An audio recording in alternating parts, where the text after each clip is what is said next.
Here's a question for you if you are a woman in tech. On your journey to get there, did you feel like you had enough support? Was there a system in place where you were able to meet people women specifically, who would help you along your journey? I'm asking this because I think that the idea of mentorship and apprenticeship and networking is still really difficult for people who are really focused on the things that are right in front of them, which is work and studies and family. And on top of that, to get ahead in the field, you have to align yourself with people who are going to watch out for you and give you opportunities.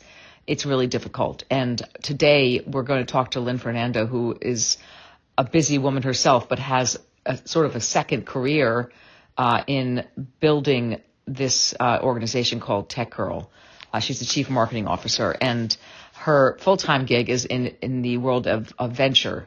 So she understands private equity and venture capital, and she is a confident person enough to know that no one gets anywhere without the right networking. So I think that Tech Girl represents her understanding that there's never enough platforms to build people up in their aspirations and connect them to the right people. So I'm going to let Lynn talk about Tech Girl and its purpose. But for those of you listening and who want to reply to this immediately, I'm asking that simple question. If you are a woman in tech, was there a person or an organization that supported you along your journey to get there? Because those stories are really helpful for people who are coming up against limitations for whatever reason. I'm not going to give you all the stats here, but there are a lot of women still in tech. And when they are in tech, the representation of the specificity of some of the things they need to see happen in terms of equity, there's not a lot of there's safety in numbers, and there's a lot of non-numbers. So I think that it's changing, it's getting better. But I want to hear people's stories about your journey. So please, thank you for sharing yours. And Lynn, welcome to Swell, and tell us about the genesis of Tech Girl. So looking forward. Hi, my name is Charlotte, and I am a senior product manager at LexisNexis. And I never started out that way. I started out in a help desk. And because of knowing people in a help desk, that first help desk job was because a woman put me there. The position that I had at a software startup that led me into being able to become a senior product manager, that particular role was a help desk role, and it was a Hispanic male that helped me to get that role. But it was at a woman-owned company. So women are needed not just as mentors, but as people who are in positions of power and authority that can help other women to grow. People who can advocate for you, people who can be a point of reference on a resume, people who can speak up and say, hey, I see this person's skills. Let's try them in this particular role. People who can ask, hey, can you help out with this project?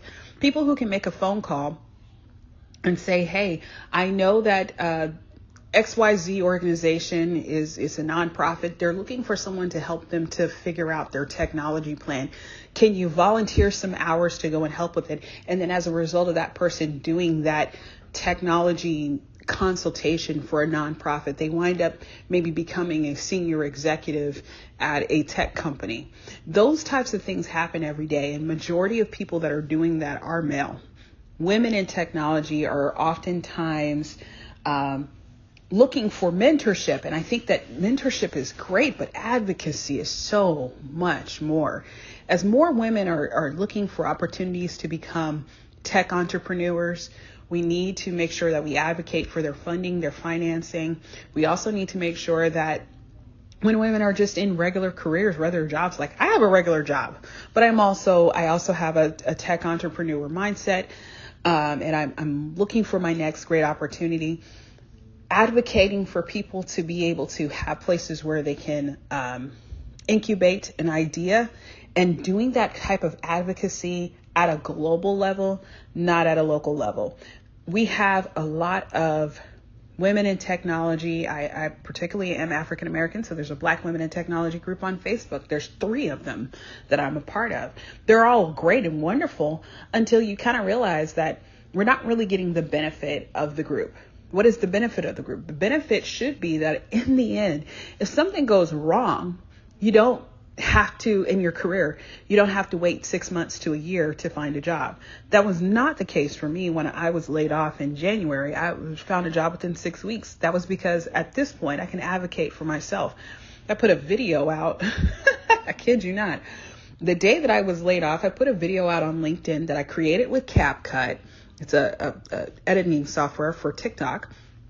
Made the video, put it out on LinkedIn saying what kind of job I wanted, that I had been laid off. It was sort of like a precursor to an interview. My current boss saw that, interviewed me that day, and 6 weeks later I had a job. I said all that to say that comes from advocacy and confidence. One day I want to be the who you know, not just the what you know. I want to be the who you know that can help network people to find jobs. This is one of the things that I've said, my LinkedIn, the entire purpose of me having a LinkedIn now is just to help make sure that we can network people so they can have jobs. They can have the type of job or business opportunities that they want. And I've been trying to figure the way out to do that, how to become better on LinkedIn. And I'll tell you, it was because of one of those women in technology groups that I ran into a software engineer who was working at LinkedIn. And I don't know if you know this, but if you have a friend that works at LinkedIn, guess what? They have the ability to gift you 6 months of the LinkedIn premium at no cost. I did that for 6 months and it helped to boost my presence. So with that said, we need more advocacy for women. Mentorship is great when you're coming out of high school and college. I think that's very good, but a good career counselor should be able to help you to determine your career path. And finding people who can tell you what to do, the correct boot camps, correct classes can show you exactly what skills you need. But at the end of the day, we're out there, we're getting the skills, we're getting the knowledge. We just need the right opportunities. And the right opportunities is the thing that I think a woman's network in any career path should be creating to help women to succeed in their careers. Boom, Charlotte. That's an amazing testimonial. And I've been enjoying your stories about when your job ended and the kinds of tenacity that you showed to make sure you were out there and recognize that the tribe was going to get behind you and help you and put forth really good ideas. It's a lonely road sometimes, and I think we need to lean on stories like this to know that there's opportunities, there's ways to bolster your process and be, I don't know, your own best advocate. But to the extent that you were able to show your confidence and that you were worth people's attention, they responded back to you. And people like you, absolutely, as you rise in the ranks and as you become more and more visible and vocal as a leader, you'll change culture. And that's what's so exciting about this. Thank you so much for contributing to this conversation. Thank you so much, Deborah, and I really appreciate this question. It's such a profound question in that even in this digital age and so much advancement in technology, women in tech are still underserved and underrepresented, and as you know, under 2% are actually funded. And yeah, it's difficult. My co-founder and I, Rajul, we created Tech Girl as a platform to inspire and empower first-time female founders in tech. But it's for anybody, honestly. You could be interested and passionate about technology. You could have an idea or a concept, but don't know how to get started. It's really for anyone who's interested in technology and who wants to create their tech company. And, I think that there's still a lack of support, a lack of mentorship. You really have to be, assertive. You have to really go out there and find mentors. You really have to find organizations and be a self-starter in this space because, to be honest, it's a man's world. And, just in light of this week, it's LA Tech Week. There's been dozens and dozens of events for people in venture and in the startup ecosystem. And, there's only been a handful, a select set of events that are really focused on female founders and female investors, which is encouraging to say the least, but definitely there needs to be more as far as platforms, communities, digital and online platforms to connect and support. And that's really our aim for Tech Girl. We launched in Austin at South by Southwest, our beta. So you can go and check it out. It's techgirl.co. And our beta access code is TGBETA. That's TG Beta. And right now, it's really a peer networking platform. Because right now we know it's a lonely journey and you need other women who are building, creating, and establishing themselves in the tech space, creating their companies to ideate with, to vent to find support and guidance. Right now, all I see is a lot of men in the space who are supporting each other, helping make those intros, helping them connect to investors.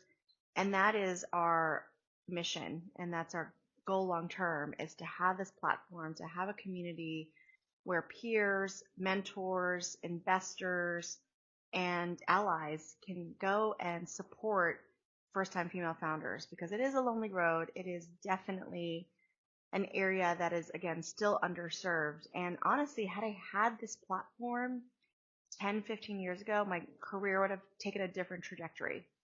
I was a corporate entrepreneur. I worked in the digital and tech space for over 15 years, but I was in the corporate sector for all of those years.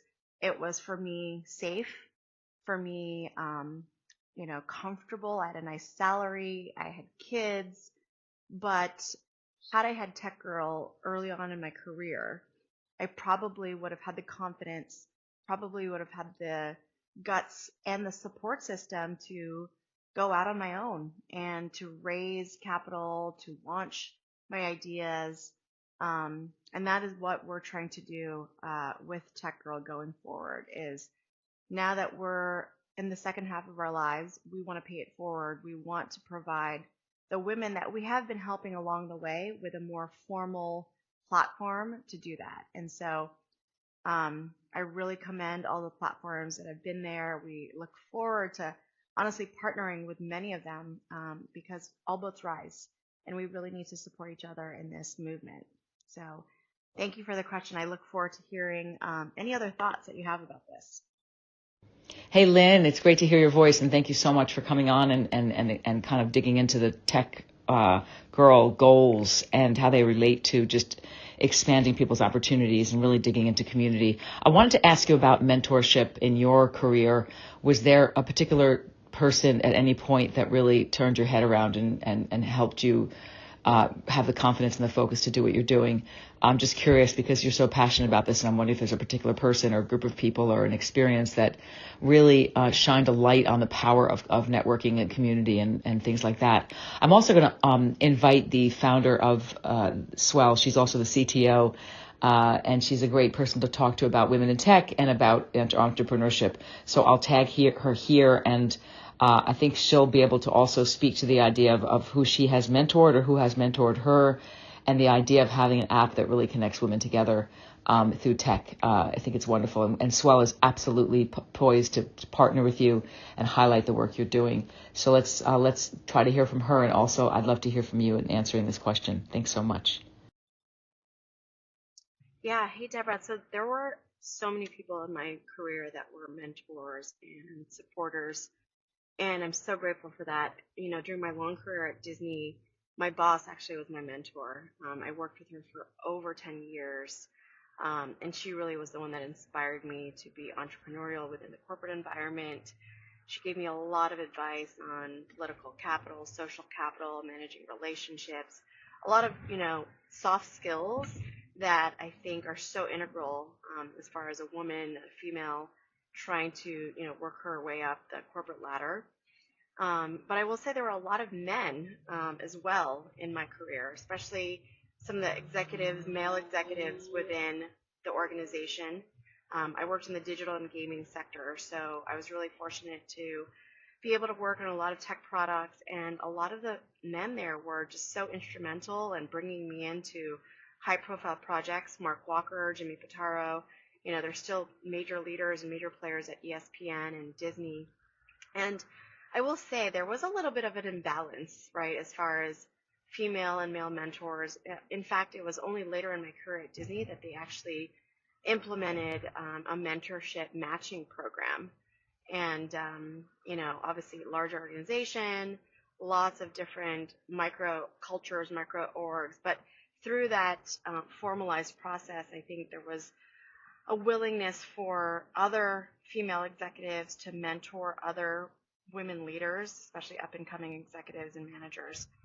But I say that because I've talked about this with friends of mine. I think as women, we're so busy in our careers trying to move up the ladder, trying to manage relationships, be wives, girlfriends, have kids, that I think sometimes we lack or don't plan to allocate time to be able to mentor other women.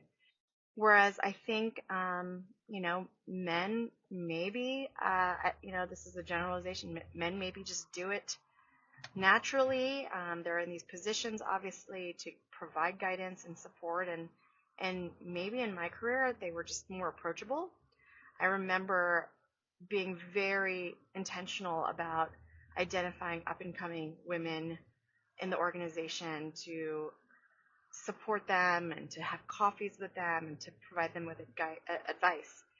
And I think that that's so important in, the future generations. You have to make it intentional. You have to make the time and provide that guidance without being asked to do so. And trying to do it authentically and organically is the best way, short of obviously like a mentor matching program. And so with Tech Girl, those are one of the major pillars and features that we're launching. And I think a lot of organizations that are successful have that in place. So, yeah, I'd love to hear from, the founder of Swell, how she obviously has been able to, navigate her career with mentors, and would love to hear that from other folks as well, because it is so important. They open the doors for you. They give you honest and unbiased advice. And I do think it is so instrumental as far as your trajectory in your career. Hey, Deborah, this is such an interesting question. I guess I have a different perspective. I think your journey in whichever field you choose to set out, to walk in, is dependent upon your confidence and your ambitions and your drive and your willingness to work hard. And your ability to face failure and overcome failure. So I would say this is true whether you choose to be an entrepreneur, whether you choose to be an engineer, whether you choose to be a doctor, whether you choose to be a lawyer, whatever professional path you choose to, take on, you're going to find competition, you're going to find hardships, you're going to find obstacles, and you're going to have to learn on the job and figure out ways to overcome, and you're not going to be successful all the time. So with that, I will say that the first step towards any form of success, and I will say this is true for boys and for girls, is the confidence that your upbringing instills in you. So the confidence you have because you had parents who made you feel confident, or you had teachers who made you feel confident. I think that goes a long way, because as we grow, as we grow up, we seek validation from the society around us to a large extent. When we are still young and we are still figuring out who we are, and we don't really have, a lot of confidence in ourselves, then we do look for external sources of validation. And I do believe at that point, having somebody in your family that you look up to, or in your set of teachers that you look up to, put you up on a pedestal and say you are an amazing person and you can achieve all this. I think that helps, helps you. That goes a long way. But a lot of people have confidence. You build confidence in various ways, but it's not enough that you just have confidence. You're going to have a skill. and you're going to have passion, and you're going to have ambition. Now, these are things that I think it's life's experiences that give you that. Did you figure out what your passion was, and did you pursue that passion? And then what did you do to make yourself better at it? And why do you have this ambition, and what are you looking to achieve? What is your near-term ambition, and what's your long-term ambition? I think all of this is based on the individual that the person is. And I think this is true for, I think, all genders in general. So with all this at play, then I will put it out there that what I believe women really need, and which is something that I had in me, was a belief that we have entered a time in society where, men and women are at a level playing field when it comes to white-collar professional work. And with that, women have to basically use the opportunities given to them in their youth, in school, in middle school, in high school, in the best way, shape and form that they can to make themselves competitive, give themselves an edge in skill, in capability, in confidence and personality when they go out into the working world. If they don't do that, and then they encounter all the struggles of competing out there in the real world for the first time when they graduate, then I think that's when there's a lot of catch up that they have to do, and then that's when they need the most help. But I would say that for me, the biggest lesson that I learned through my own life, and I'm not going to say I didn't have good mentors. Of course, I had former bosses and whatnot, whom I look up to even today, whom I respect a lot. But they're not people that I go to, all the time. Once I quit the job, I quit the job. Those are not bosses that I've gone back to. Maybe there is one manager of mine whom I've kept in touch with the last several years, but I meet him once in 10 years or so. So while mentorship has not been the major success of my story, what has been the major continuing here, what has been, I believe, the biggest underlying foundation to my own journey has been the fact that I have never differentiated my abilities to achieve, greater heights from that of a boy's. I was not brought up that way, so I never believed it. And given that I was going into a field where it was all about the brain and not about muscle, I did not see why I could not achieve the pinnacle of success. And so that confidence in myself, my ability to, work hard, and the fact that I upskilled myself at every opportunity that I got, and that I was encouraged to do so by my family, right? That they never put in me any reason to, doubt my ability to reach the top of my career. But with that, I will say I was also very lucky, perhaps, that I had such a support system around me, and not everybody has that benefit. Now, I have played mentor for, members in my family, for friends, and so on. Time and again, I have advised many people on their career journeys, especially when it comes to entrepreneurship, when they embarked on entrepreneurship. But I think, again, I think the real underlying factor, and I have advised both men and women in this path, and I will say that the underlying fundamental attribute that I always ask someone is, A, do you have the necessary skills to do what you're doing? It's not, everybody seems to think, hey, I want to do this because it'll make me a ton of money. But nothing is going to make you a ton of money if you don't have the necessary technical skills to basically compete with everybody else who can potentially enter the space once they see what it is that you're doing. So A, do you have the necessary deep technical skills to do what you're doing? That's going to make you stand out from everybody else. Whatever those skills may be, given your product and given your line of work, but do you have that? And B, then do you have the hardworking ethic, and do you have the ambition? Because without those, you can have all the skills, but it's not going to take you places. So I think it's a combination, and I think you will find that investors are pretty much saying the same thing. They're looking at the person, not just the product. And the person makes a huge difference in them deciding whom to invest in.